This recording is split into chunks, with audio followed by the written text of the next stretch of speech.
And in a few minutes, when we come back to talking about these different responses, I want you to think about, okay, what would have happened if I had done this instead? And the first one's a physiological response. We'll talk about that in a minute.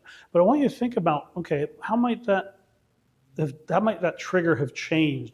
Or how might my body have changed or my mind have changed if I changed up this response? And we'll come back to that again here in just a couple of minutes. But first thing I want you to remember is that Einstein definition of insanity. Doing the same thing over and over again, expecting a different result.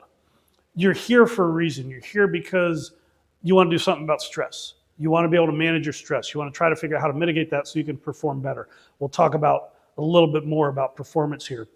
But as we start reducing that stress, we'll start being able to change our performance as well. We saw that graph at the very beginning, the Yerkes-Dodson law, the modification to that. So as we start bringing that stress down to that more manageable level, that's going to encourage our performance and help our performance out simply because, like I said, it gets our blood flowing, it gets us focused, it gets our attention really focused and honed in, things like that. So in order to respond differently to stress, to reduce that stress, we've got to respond differently to it. And one of the things that we want to think about here is this law of the process, and I'm sure that you've seen this before. And I come back to LeBron James with this, or somebody learning a sport, because it's the easiest way to explain the law of the process. Basically, you don't know what you don't know. So when you're first introduced to something, you're unconsciously incompetent. You don't know it, you're not very good at it. You've never tried it before. Then you're introduced to it, somebody shows it to you, dribbling a basketball. Okay, so we start dribbling. I'm not very good at it. I really have to focus in on it. I have to really consciously think. And for me, it's, I'm not very good at dribbling at all. I've never gotten past the level of consciously incompetent. I'm not good at basketball. That's why I never play basketball. But you start thinking about it, and you're going to watch your hands, and you're going to sit here and focus on it, right? So, you're starting to get better at it, and through repetition, then all of a sudden you can start taking your eyes off the ball and start looking around, and you're still able to dribble that basketball, right? But then you can start paying attention to what's going on, and you start thinking about, okay, here are your teammates. What are we doing? What kind of plays are we having? Start moving down the court while you're dribbling and moving it. When you first learn to dribble, it's just staying put. Then you start learning how to move and dribble, and you start being aware of your surroundings and things like that. So eventually you become unconsciously competent, where you can perform it.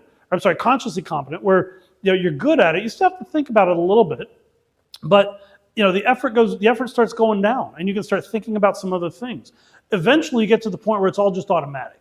So think about LeBron James, NBA players, basketball players. How many times have they dribbled a basketball in their life? They've gone through this cycle. LeBron James probably dribbled a basketball billions of times in his life, literally. Because every day, what does he do? He still practices. He still dribbles it because he didn't want that skill to go away. So it takes a long time to develop, but once you get there, it doesn't take a whole lot to maintain it.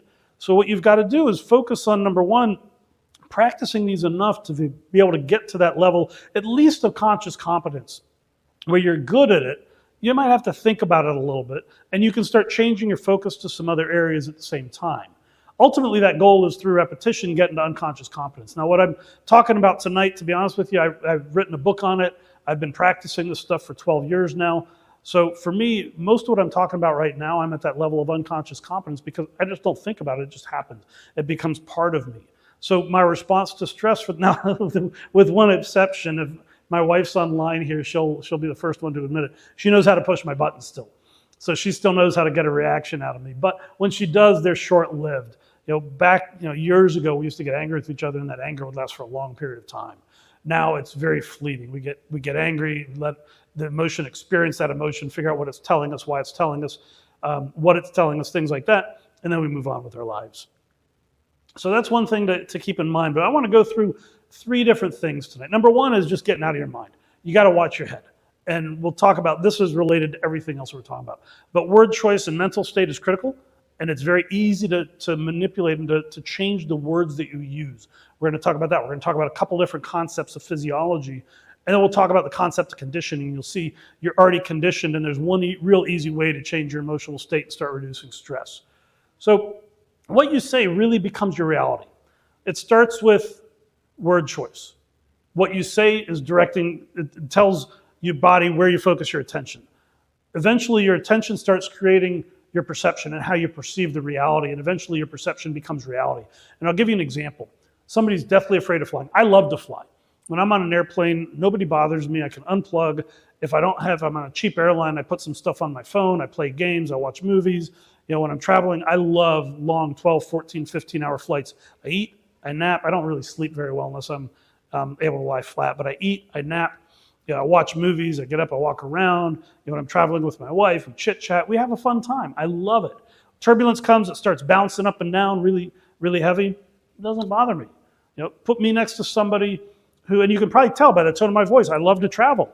I can sit here and talk for hours. If you've had me in class before, I'll tell you about trips that I've taken.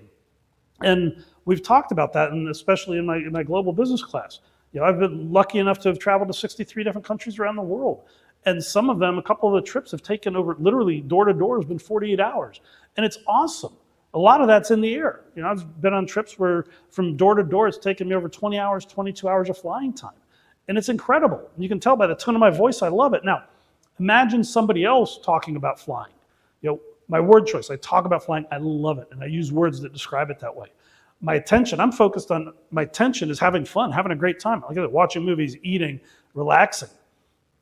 My perception becomes my reality. My reality is that, hey, I'm just having a great time in an airplane up in the air. Now, the physical situation is the same between me and somebody who hates to fly. Somebody who hates to fly is going to talk about things like, what happens if one of the engine stops working? Or what happens if a bird hits the airplane? Or what happens if lightning strikes? Or what happens if this? And they start talking about their fear. People that are afraid of flying will talk about it, and that's where their attention is focused. When they hit some turbulence, death grip on the armrests, right? Their perception is one of fear. And it's created through what they talk about and how they focus their attention, where they direct that attention. And that becomes their reality.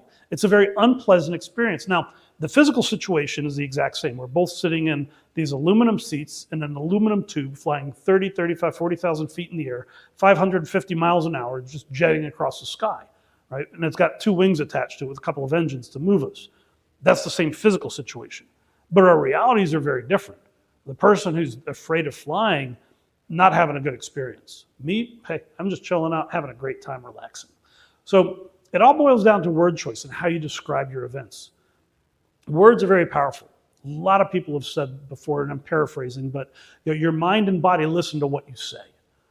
And that's true. Whatever you start saying, you start believing it. If you start talking enough, you start believing it. So when we start thinking about time, how many of you put down time as one of your major stressors?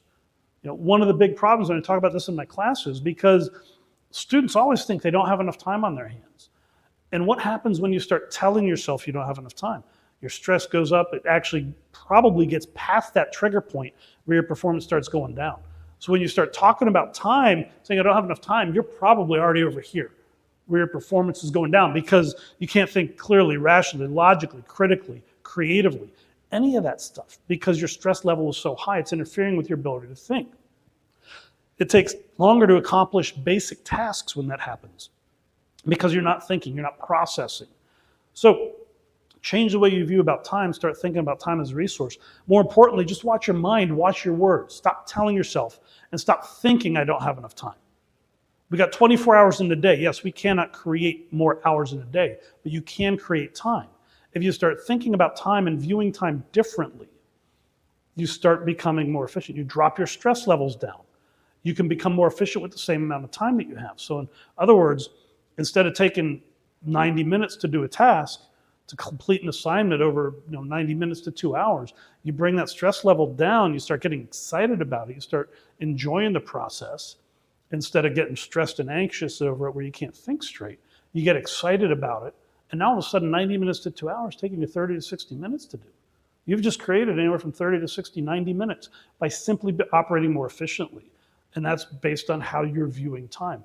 And it comes back to this concept of word choice, attention, perception, and reality. You start talking about time differently, you start thinking about time differently. The way you view time, your perception of time will start to change. You'll start reducing that stress. And in a few minutes, when we come back to talking about these different responses, I want you to think about, okay, what would have happened if I had done this instead? And the first one's a physiological response. We'll talk about that in a minute. But I want you to think about, okay, how might that trigger have changed? Or how might my body have changed or my mind have changed if I changed up this response? And we'll come back to that again here